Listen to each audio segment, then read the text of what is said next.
பாலாம்பிகைய சின்ன இது வாங்கி வச்சு கும்பிட்டா அதெல்லாம் கிடைக்குமான்னு எனக்கு தெரியல. அனைவருக்கும் வணக்கம். ஸ்ரீ குருப்பிய நமக. கற்பக விநாயக பெருமான் திருவடிகளே போற்றி. நிறைய தெய்வங்களை வணங்குறாங்க.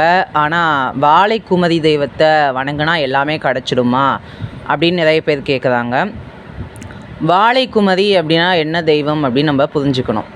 வாழை புவனேஸ்வரி அப்படின்னும், பாலாம்பிகை அப்படின்னும், பாலா திரிபுர சுந்தரி அப்படின்னும் சொல்லக்கூடிய தெய்வம் ஸ்ரீ லலிதா திரிபுர சுந்தரியினுடைய விளையாட்டினுடைய அம்சமாக வெளிவந்தவள்.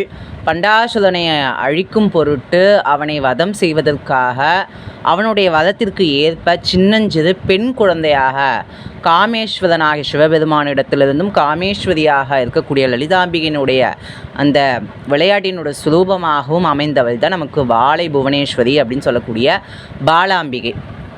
இந்த பாலாம்பிகையினுடைய வழிபாடு அப்படின்றது இப்போ நிறைய பேர் ஆன்மீகம் பேசுகிறாங்க. அந்த வாழை அப்படின்ற தெய்வத்தினுடைய சிறப்புகளும் அதனுடைய தன்மைகளும் ஒரு குருமூத்தமாக நம்ம ஒவ்வொரு ஸ்டேஜை நம்ம போகும்பொழுது அதை அவர்கள் சொல்லி கொடுப்பார்கள். இப்போ யார் வேணாலும் ஆன்மீகம் பேசலாம் எல்லாமே, ஆனால் அது ஒரு ஒழுங்குபடுத்தி எடுத்துக்கொள்ளக்கூடிய அந்த தன்மையினை அனைவரும் கொள்ள வேண்டும். முதல்ல நமக்கு மாதா பிதா குரு அப்படின்ற வரிசையில் தெய்வமாக முதலில் நமக்கு குல தெய்வம் அப்படின்றது வரும். அதுக்கப்புறம் கிராம தெய்வம், கிரக தெய்வம், கிரகத்தில் வச்சு வழிபடக்கூடிய தெய்வம், அதுக்கப்புறம் காவல் தெய்வம், அதுக்கப்புறம் பித்ரு தெய்வங்கள், நம்மிடத்திலே வாழ்ந்து இறந்த பித்ரு தெய்வங்கள். அதுக்கப்புறம் தான் நமக்கு வரக்கூடிய தெய்வம் அப்படின்னு யாருன்னு பார்த்தோன்னா முழுமுதற் கடவுளாக இருக்கக்கூடிய விநாயக பெருமான். அந்த உபாசனை தான் முதல்ல அனைவருக்குமே கொடுப்பாங்க. விநாயகரை முதல்ல அவரை உபாசனை பண்ணி சுத்தி பண்ணி அவருடைய அனுகிரகம் நமக்கு கிடைத்த பிறகு தான் எந்த ஒரு தெய்வத்தினடுத்து நம்ம அணுக முடியும். விநாயகர் எவ்வளோ முக்கியமோ, குலதெய்வம் எவ்வளோ முக்கியமோ, அதுபோல் பாலை அப்படின்னு சொல்லக்கூடிய இந்த தெய்வ வழிபாடு அப்படின்றது ரொம்ப முக்கியம். விநாயக பெருமானுக்கு அடுத்ததாக கொடுக்கக்கூடிய உபாசனை என்னன்னு கேட்டிங்கன்னா பாலையினுடைய உபாசனை. இந்த பாலையினுடைய அனுகிரகம் இருந்தது அப்படின்னா தான் அனைத்து தெய்வங்களும் வழி கொடுக்கும். ஏன்னா அந்த தெய்வத்தினுடைய சிறப்பு அப்பேற்பட்டது. ஏன்னா சித்தர்கள், பல சித்தர்களினுடைய தலைவியாக முருகப்பெருமானுக்கு அடுத்ததாக வணங்கக்கூடிய தெய்வம் வாழை புவனேஸ்வரி. இந்த வாழை புவனேஸ்வரியை தான் மனோன்மணி அப்படின்னு நம்ம சொல்கிறோம். அந்த மனோன்மணியாக இருக்கக்கூடியவள் மனத்தின் உள்ள தோன்றக்கூடிய அந்த மணி தான் மனோன்மணி. நம்ம சகஸ்ராரத்தில் மின்னக்கூடிய அந்த மணியாக தேவி திகழ்வதால் அவளுக்கு மனோன்மணி அப்படின்ற இன்னொரு பெயரும் உண்டு. எல்லா தெய்வங்களும் இந்த மனோன்மணியாக இருக்கக்கூடிய இந்த பாலைக்குள்ளே ஒடுக்கம். இந்த பாலையை வணங்கிறதுனால நமக்கு அஷ்ட சித்திகளும் கைகூடும். என்ன கிடைக்காது அப்படின்றதே கிடையாது, அனைத்துமே கொடுக்கக்கூடிய வல்லமை பெற்றவள் பாலை. பாலையை வணங்கிட்டு அதுக்கடுத்து உங்களுக்கு ஏதாவது இஷ்ட தெய்வம் இருந்ததுன்னா அது குருநாதர்கிட்ட கேட்டு நம்ம உபாசனை பெற்றுக்கொள்ளலாம். இதுதான் வழக்கமே தவிர பாலையை வணங்காத எந்த தெய்வமும் நமக்கு வரம் கொடுப்பது இல்லை. ஏன்னா 18 சித்தர்களும் வாழையை போற்றாத தன்னுடைய பாடல்களே இல்லை. கொங்கண சித்தர் வாழை கும்மி அப்படின்ற ஒரு பகுதியையே பாடியிருக்கார். அதுக்கப்புறம் கருவூரா அப்படின்றவது சக்தி ஷடாதரி அப்படின்னு சொல்லக்கூடிய அற்புதமான ஒரு சொல்லடையை உபயோகப்படுத்தியிருக்கின்றார். மேலும் திருமந்திரம், எந்த மந்திரத்துக்கும் ஈடாக இருக்கக்கூடிய அந்த திருமந்திரத்தில் திருமூல சக்தி என்பால் ஒரு சாதக பெண் பிள்ளை முக்திக்கும் நாயகி என்பதை அறிகிலர் அப்படின்னும் வாழைப்பெண்ணினுடைய அந்த சிறப்பாம்சத்தை கூறியுள்ளார்.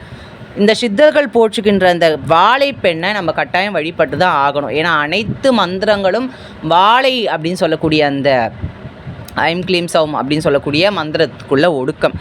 அனைத்து விதமான வஷ்யம், ஸ்தம்பனம் போன்ற அஷ்ட கர்மங்களும் வாழைப்பெண்ணிடத்தில் அடிமையாக ஏவல் செய்யக்கூடிய வேலையை தான் செய்கின்றார்கள். மேலும் இந்த பாலையை வணங்கினா எல்லாமே கிடச்சிடுமா அப்படின்றது என்னென்னா, ஏக தெய்வ வழிபாடு. ஏதாவது ஒன்றை பற்றினாலும் இருகப்பற்று, ஏதாவது ஒரு தெய்வத்தை நம்ம பிடிச்சிக்கணும் ஆக மொத்தம். ஆனால் நம்ம முதல் 2வது வகுப்புகளை படித்துவிட்டு நம்ம பிஹெச்டி பண்ணுறோம். ஆனால் அந்த முதல் 2 வகுப்புகள் நமக்கு தேவையே இல்லை அப்படின்னு சொல்ல முடியாது. ஏன்னா அந்த முதல் 2 வகுப்புகள்லாம் படித்து அதன் மூலமாக கற்று தேர்ந்து தான் நம்ம பிஹெச்டி அப்படின்ற ஒரு பட்டத்தையே நம்ம பெறுகின்றோம். அதுபோல தான் இந்த குலதெய்வ வழிபாடு, பித்ரு தெய்வ வழிபாடு, விநாயக பெருமானுடைய வழிபாடு, அதுக்கப்புறம் வாழைப்பெண்ணினுடைய வழிபாடு. இந்த வாழை அப்படின்றது கட்டாயமாக அனைவருமே வணங்கக்கூடிய ஒரு தெய்வம். ஏக தெய்வ வழிபாட்டில் இருக்கிறவங்க வாழைப்பெண்ணை ஒரு மரியாதைக்காக வணங்கி அதுக்கப்புறம் தங்களுடைய இஷ்ட தெய்வத்தை வணங்கி கொள்ளலாம். மேலும் இந்த வாழை புவனேஸ்வரி அப்படின்றவ யோக சாதனத்தில் குழந்தையாகவும், தருணி திரிபுர சுந்தரி அப்படின்றவ கன்னியா பருவத்தில் கன்னியாகுமரியில் இருந்து அருள்பாலிக்கக்கூடிய தேவி கன்னியாகுமரி பகவதி அம்பிகையாகவும், முதிர்ந்த பருவமாக சுவாசினியாக, பழுத்த சுமங்கலியாக, யோக சாசனத்தில் ராஜராஜேஸ்வரியாக, கடைசி முக்தி நிலையை அருளக்கூடிய தேவியாக, பிந்துஸ்தானத்தில் ஸ்ரீசக்கரத்தில் இருந்து அருள்பாலிக்கக்கூடிய தேவியாகிய லலிதா பரமேஸ்வரன் திருவடியை நம்ம கடைசியாக அடைவோம். அதற்கு முன்னாடி விநாயகர் உபாசனை, பாலை உபாசனை, தருணி உபாசனை இதெல்லாம் முடிச்சுட்டு நம்ம சுமங்கலியாக இருக்கக்கூடிய அந்த லலிதா திரிபுர சுந்தரியினுடைய திருவடியை பற்றினால் மட்டுமே நமக்கு அந்த வாய்ப்பு கிடைக்கும். மேலும் பாலையை கன்னியாகுமரியுடன் ஒப்பிடுவது அப்படின்றது ஒரு தவறானது. பாலை அப்படின்றவர் சின்ன குழந்தை, சதானவ வருஷா, எப்பொழுதுமே 9 வயதில் இருக்கக்கூடிய சின்ன குழந்தை அவர்.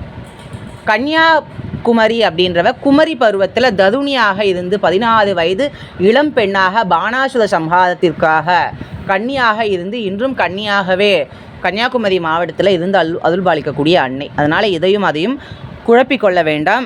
மேலும் இந்த வாழை புவனேஸ்வரி தேவியிடம் கேட்டு கிடைக்காத ஒன்றே இல்லை. வரங்களை அள்ளி கொடுக்கக்கூடியவள் பராசக்தி. அம்பிகையினுடைய வழிபாடு அப்படின்றது வெள்ளக்கட்டியில் எந்த பகுதியை எடுக்கிறது அப்படின்றது தான். ஏன்னா வெள்ளம் அனைத்து பகுதிகளுமே நமக்கு இனிப்பாக தான் இருக்கும். எந்த தேவியினுடைய உபாசனையும் சரணாகதியோடு நம்ம பக்தியோடு செய்தோம் அப்படின்னா கண்டிப்பாக அது கை கொடுக்கும். இன்றைக்கி ஒரு தெய்வம், நாளைக்கு ஒரு தெய்வம், மாதத்துக்கு ஒரு தெய்வம் அப்படின்னு மாற்றிக்கொண்டே போனோம் அப்படின்னா எந்த ஒரு பயனும் இல்லாது போகும். நம்முடைய வாழ்க்கையினுடைய அந்த நேரங்கள் தான் விரயமாகி கொண்டு போகும்.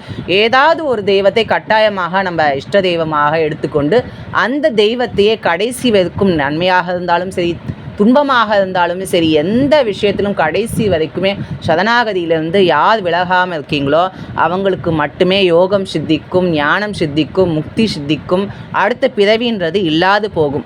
அதை விடுத்துட்டு டெய்லியும் ஒருத்தவங்க சொல்கிறாங்க, ஒருத்தங்க இந்த தெய்வத்தை வழிபட சொல்கிறாங்க, சனிக்கிழமைனா பெருமாளை வழிபட சொல்கிறாங்க, வழிபடுங்க, அதனால் ஒன்றும் கிடையாது. ஒரு பெண்ணுக்கு தன்னுடைய கணவனுக்கு கொடுக்கக்கூடிய மரியாதையும் மற்றவர்களுக்கு கொடுக்கக்கூடிய அந்த மரியாதையும் எப்படி ஒன்றாகும்? ஏகதெய்வ வழிபாட்டில் இருக்கிறவங்க அந்த பதிபாசத்தோடு தான் இருக்கணும். ஏன்னா தன்னுடைய கணவனை ஒரு படி மேலாக தான் ஒரு பெண் எப்பவுமே நினைப்பா. மற்றவர்களையும் அவர் மரியாதை கொடுப்பா. ஆனால் கணவனுக்கு கொடுக்கக்கூடிய மரியாதை அப்படின்றது வேறுபடும். அதுபோல தான் நம்முடைய இஷ்ட தெய்வத்தை எக்காரணத்துக்கு கொண்டும் விட்டு கொடுக்க நமக்கு மனம் வைக்கவே கூடாது. அந்த சரணாகதியில் நம்ம இருந்தால் மட்டுமே கடைசி வரைக்கும் அந்த தெய்வத்தினுடைய தரிசனமும் அவர்களுடைய அந்த நன்மையும் நமக்கு கிடைக்கும். நம்பிக்கை இல்லாத இடத்துல அரைகுறையான நம்பிக்கை அப்படின்றது பலனே அளிக்காது. அதற்கு எந்த வழிபாடுமே செய்யாத அளவுக்கு நம்ம அமைதியாக இருந்துட்டு போகலாம் அப்படின்னு சொல்லிக்கொண்டு அடுத்த பதிவில் உங்கள் அனைவரும் சந்திக்கும் வரை உங்களிடமிருந்து விடைபெறுகின்றேன். குரு குகா சண்முகார்ப்பணமஸ்து.